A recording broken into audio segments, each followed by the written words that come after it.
Did you know that before Cycles, Blender users relied almost entirely on a render engine known as Blender Internal? They did this for almost 2 decades, and even though Cycles came along, many Blender artists kept using it even though it wasn't as advanced.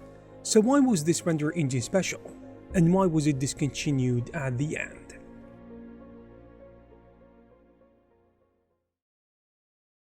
The origins of Blender Internal go all the way back to the early 90s, when Blender itself was still an in-house tool developed at the Dutch animation studio Neo Geo, under the leadership of Ton Roosendaal.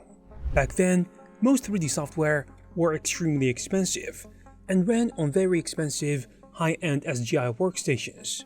Ton was building tools for artists inside the studio, and rendering was a core part of that. The early rendering technology was influenced by an even older ray tracing program called Traces that Ton had developed on the Amiga years before. What later became known as Blender Internal wasn't originally called that at all. It was simply Blender's built-in renderer, the render engine that shipped with Blender.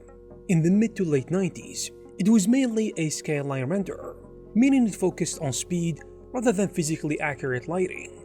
You see, back in the 90s and early 2000s, scanline renderers were everywhere, before modern renderers like Arnold, Redshift, Cycles, and V-Ray became popular. Most artists rendered their work using scanline engines, such as 3ds Max Scanline Renderer, Blender Internal, the early Cinema 4D renderer, and even renderers in Lightwave's Softimage, in addition to Pixar's older render engine called Rays or Reyes. These render engines focused on speed above everything else, as I said. So instead of calculating realistic light bouncing around the scene, they used tricks like shadow maps, environment maps, fake reflections, and carefully placed lights to create believable images. So a frame that might take hours in modern path tracers could often be rendered in just seconds or minutes with the scanline renderer. But of course, it is not gonna look as good. This speed is exactly why scanline rendering dominated the 90s and much of the 2000s, because as you know, computer hardware was far weaker than it is today, so artists needed renderers that could finish animations in a reasonable amount of time. The classic look of the early CGI, especially from the early TV commercials and game cinematics, in addition to architectural visualization and hobbyist animations, were often created with scanline renderers. 3ds Max's scanline render engine, for example, became one of the most widely used in renders even in the industry, while Blender Internal helped introduce thousands of artists to 3D graphics and 3D in general. One interesting thing is that Blender Internal evolved piece by piece for more than a decade. Early versions were pretty basic, but over the years it gained ray tracing, shadows, reflections, subsurface scattering, ambient occlusion, toon shading, nodes, and many other features. So instead of being designed around strict physical realism, it was designed around giving you as an artist a lot of control and fast render times. The early Blender community became incredibly attached to it, and during the 2000s, countless Blender tutorials, short films, game projects, and different artworks were made with Blender Internal. If you look at the old Blender artwork, especially I would say from the 2.3 to 2.7 era, chances are it was rendered with Blender Internal.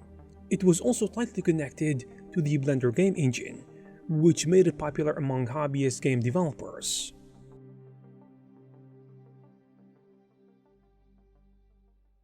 The arrival of Cycles around 2011 completely changed Blender's rendering future. Before Cycles, Blender Internal was the king of Blender. Every tutorial, every short film, and almost every Blender artist used it.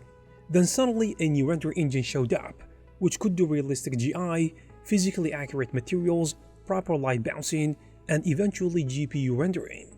It was like going from a render engine that could create really clever illusions to a render engine that actually tried to simulate how light behave in the real world.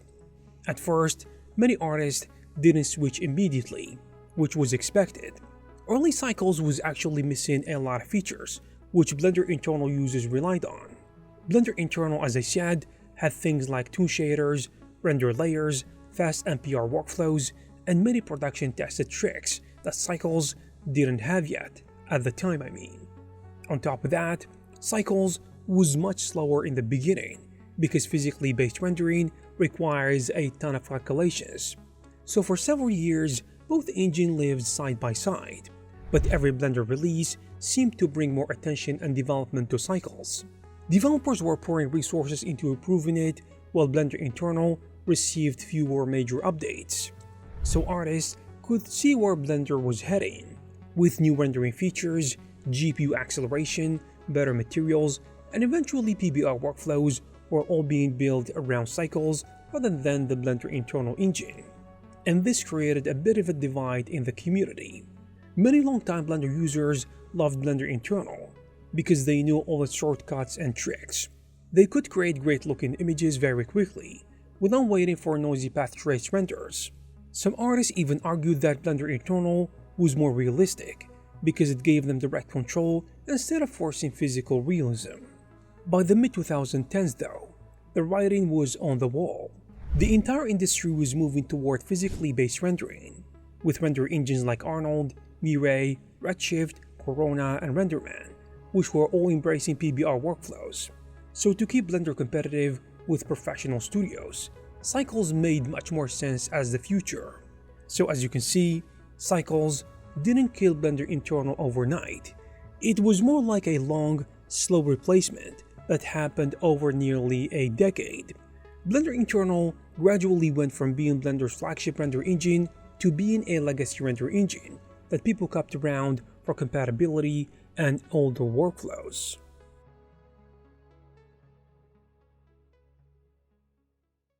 The discontinuation of Blender internal was honestly one of the biggest end-of-era kind of moments, in the Blender history. For years, it had been the render engine that people associated with Blender itself. So if you learned Blender in the 2000s or even in the early 2010s, Blender internal was basically Blender.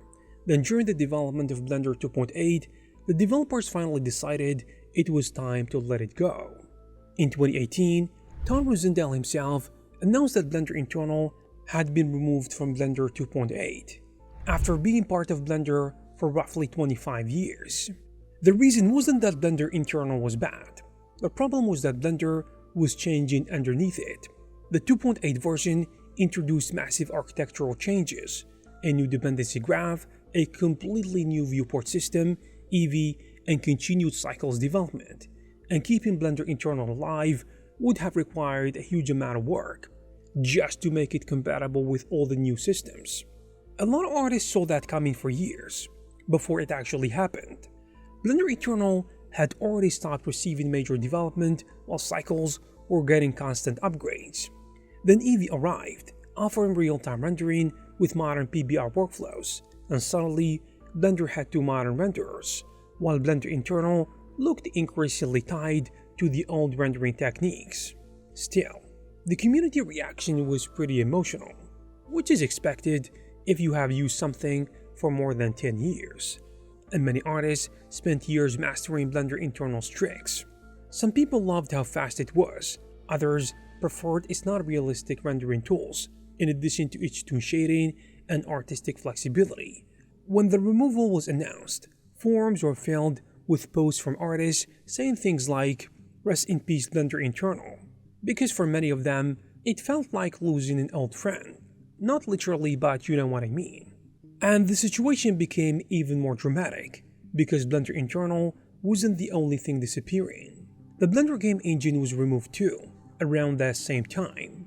For older Blender users, 2.8 felt like a giant cleanup operation where Blender was cutting off parts of its past in order to move forward. When Blender 2.8 was officially launched in 2019, Blender internal was gone for good. Eevee became the new real-time rendering engine, while Cycles remained the main path tracer. The interesting thing is that many Blender users, especially the veterans, still get nostalgic about it till today.